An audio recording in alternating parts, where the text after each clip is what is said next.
جب آپ دشمن کی فوج سے لڑ رہے ہوتے ہیں تو اصول یہ ہے کہ اس کے جو عورتیں بچے اور بوڑھے ہیں یعنی لوکل مقامی آبادی اس پر ان کو مارنا یا کسی بھی طرح کی اذیت دینا ناجائز ہے. اب مسئلہ یہ ہے اسرائیل نے فلسطین پر جو کچھ بھی کیا وہ تو ظاہر بات ہے ظلم تھا, لیکن جو ایران بدلے میں کر رہا ہے تو ان کی عام آبادی کے مقامی علاقوں میں میزائل گرا کے ان کو جو ہے عام عوام کو بھی مار رہا ہے. تو کیا اس کی اسلام میں اجازت ہے؟ کیونکہ عوام تو بہت ساری جو ہے حکومت کی پالیسیز کے آدمی کے خلاف ہوتی ہے, عوام کا کیا قصور ہے؟ دیکھو جنگ میں اصل حکم تو یہی ہے کہ عورتوں بچوں کو نشانہ نہ بنایا جائے, لیکن جنگ میں اتنی ایکوریسی کے ساتھ کہ کوئی بچہ نہ مرے, کوئی عورت نہ مرے, کوئی بوڑھا نہ مرے, یہ پاسبل نہیں ہے, عملی طور پر یہ ممکن نہیں ہے. فلسطین میں تو ٹارگٹ ہی بچوں کو کیا جا رہا ہے نا, اس میں تو اصل تو ہے ہی نہیں, سامنے تو وہ تو فرنٹ پہ ہے ہی نہیں. لیکن یہاں سے جب میزائل داغے جائیں اور نیت یہ ہو کہ ان کے فوجی اڈوں کو اٹیک کرنا ہے, لیکن 100% یہ پاسبل نہیں ہے.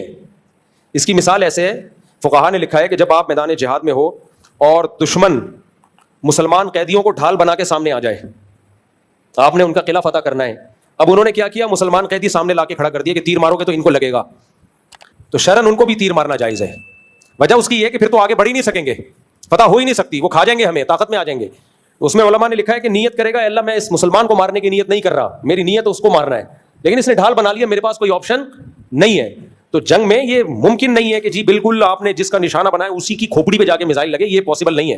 اب پاکستان نے انڈیا پہ جو اٹیک کیا ان کی فوجی تنصیبات کو نشانہ بنایا ہے, لیکن کیا بلی نہیں مری ہوگی اس میں, کیا گائے نہیں مری ہوں گی اس میں, تو اس میں بے گناہ لوگ بھی وہ مرتے ہیں, وہ روکنا ممکن نہیں ہوتا, ممکن نہیں ہوتا. ہاں ہدف ہی بے گناہ لوگوں کو بنایا جائے یہ حرام ہے, ناجائز ہے. تو ایک بزرگ بیان کر رہے تھے کہ گورباچوف تھا نا جو افغانستان میں آیا تھا, رشیا کا صدر, کیسا بیڑا غرق کیا اس نے افغانستان کا, 16 لاکھ افغانی شہید کر دیے تھے جب نہیں رشیا کا انقلاب آیا تھا. تو ایک بزرگ بیان کر رہے تھے, ہائے گورباچوف نے ظلم کیا, بیچارہ جہنم میں جائے گا, میں چاہتا ہوں وہ ایمان لے آئے اور میں اس کو جنت میں لے جاؤں, ہائے ہائے ہائے ہائے. تو ایک افغانی بیٹھا ہوا تھا, کیونکہ اس نے تو لاشیں دیکھی تھی نا افغانستان میں, اس نے کہا مولوی صاحب گورباچوف قیامت میں ملے نا اس کو بھی کوٹوں گا, تجھے بھی پکڑ کے کوٹوں گا ساتھ میں.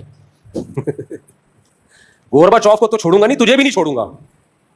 ایک حد ہوتی ہے میرے بھائی. موسیٰ علیہ السلام نے آخر میں فرعون کے خلاف بد دعا کی تھی, موسیٰ علیہ السلام اور ہارون علیہ السلام نے, اے اللہ فرعون کے دل پر مہر لگا دے اور ایسا سخت دل کر دے کہ اب اس کو ایمان کی توفیق ہی نہ ملے, ایسا نہ ہو آخر میں توبہ کر کے مر جائے اور سارے گناہ معاف کروا کے چلا جائے. اللہ تو معاف کر دیتا ہے, تو یہ سارے قتل جو اس نے کیے, ہم پہ ظلم کیا, یہ معاف نہیں ہونا چاہیے. اللہ اس کے دل کو سخت کر, اس سے توبہ کی توفیق چھین لے, جب تک دردناک عذاب نہ دیکھ لے توبہ کی توفیق نہ ملے اس کو, کیونکہ عذاب دیکھنے کے بعد توبہ قبول نہیں ہوتی.